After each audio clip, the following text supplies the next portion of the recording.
scheduled for a future agenda? For a future work session. A future work session? To talk about To talk about, the okay, methods. Separate of the the method rules of, of procedure. Right. okay, all right. Okay, although I do think that to Larry's point, that third bullet point, decide all questions of orders that are subject to an appeal by any member. I don't know how you want to word that, but we might want to. May I refer you to page 13, Okay. which the mayor makes kind of clear the thought on the point of order. When you get to the legal opinion, whether or not it's on point, the city attorney is responsible for acting as kind of the official mediator, because at that point you're interpreting. Governing body's parliamentarian. So Good enough.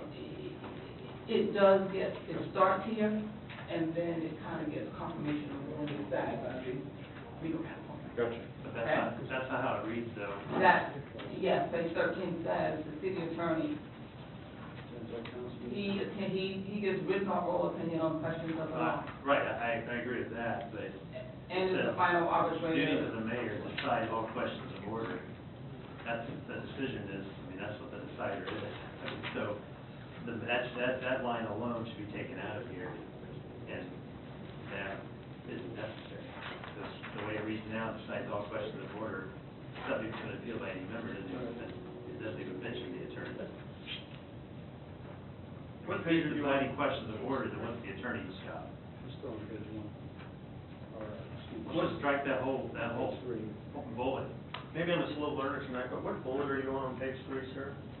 Page Under 3, C, the third. bullet, under Decide all duty of the questions mayor. of order. By striking, I think we're going to remove an important power of the mayor to call question to order by striking that. If we have to have that statement in place. Because the mayor ultimately, as the chair, has to have the authority to call all questions to order. No, not call questions to order. Decide all I'll questions. decide on Or not, questions of order. I'm I sorry. think there's a big difference. No, you're, yeah, that's fair. So that's the attorney's job, so let's get rid of that. Well, I mean, think- questions of order would be, discussion and, I mean, it's not simply, whether or not we, Do you want to rewrite it, say, decide all questions of order of agenda items? Would that make it more clear? I think it actually, If that's what you in think you the, mean. in the interest of Commissioner Larry, maybe I think if we put, decide all questions of order subject to an appeal by any member to the governing body parliamentarians. I mean, it is established later in the document, but that would solve the problem, it seems. I thought we agreed with that earlier. yeah, that's fine. That's, yeah, That's fine. All right. I'm fine with that. Well, Does that make just sense add the for you? words, to the governing body parliamentarian, following member. So just add it to the end of that bullet. Okay, some of it. All right.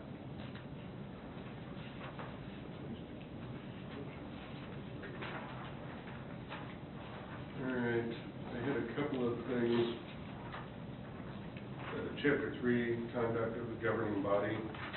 In no way am I trying to do anything to start argumenting.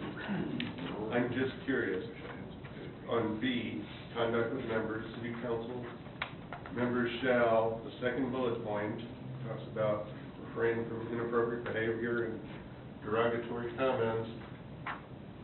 I wholeheartedly agree with that, but I'm wondering who's the arbiter of what's inappropriate or derogatory.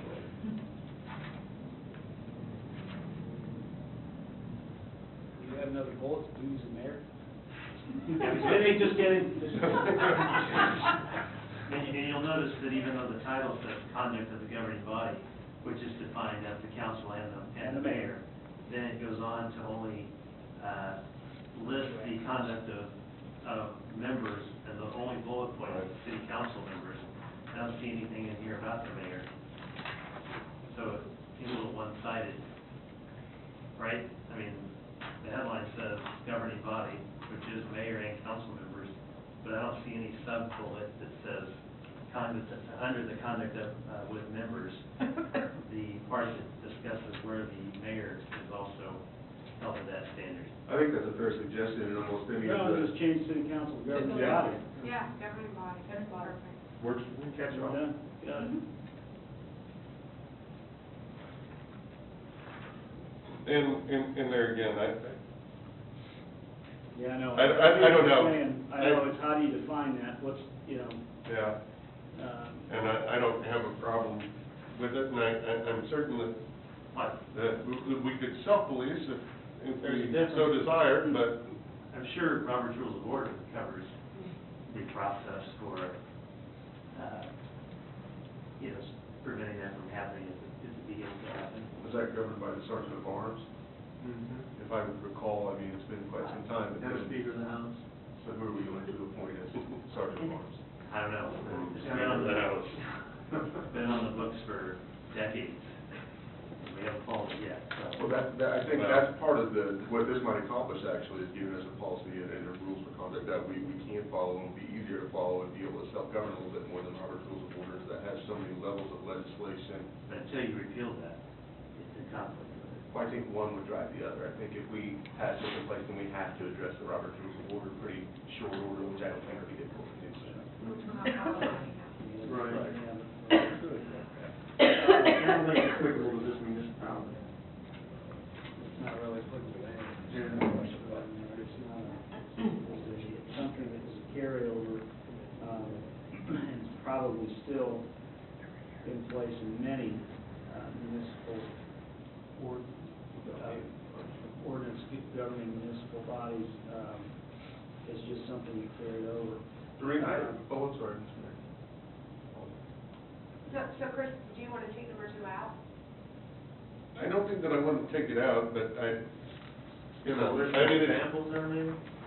well, and there again, I don't want to get too far off the track, but I have faith in the ability of the people that we have sitting here to be able to establish what's inappropriate behavior or derogatory comments. I'm thinking about future cases. Well, let's look at it. Can we say, treat each other, well, we did talk about that earlier, we say treat each other, and everyone with courtesy, respect, and refrain from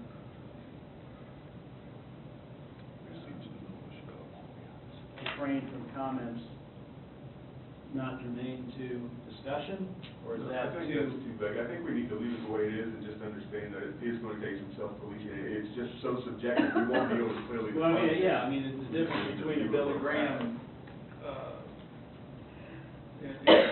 rock. We've established expectations with that statement, and then you'll be able to, act accordingly to it. Well, I also think, if you look at glass half full, I think, and I'm not speaking for myself, but this council has come a long way in the recent past with respect to this particular line item, and I think, obviously elections are around the corner, but I think that, there's a lot of positives that have come out lately with respect to peer intervention and being tactful. Well, and I guess at the end of the day, maybe I can't encapsulate Right. very neatly what inappropriate behavior and derogatory comments are, but I know it when I see it, I guess. That's when there's peer intervention. Yeah. Yeah. okay. Well, in which case, yeah. How about the last bullet, govern themselves as to the length of their comments? Do we have a assigned guideline for the length of a person's comments? In the sense of time, or? Well, if we're gonna govern ourselves as to the length of the comments, we ought to have some standard. If you think you're about to filibuster, you probably are, so. Yeah. reel it in. Well, to me, kind of like we just went through, if one person, if there's not a consensus, it's no use sitting and arguing about it if the rest of the council, so I think we've done a pretty good job of policing that.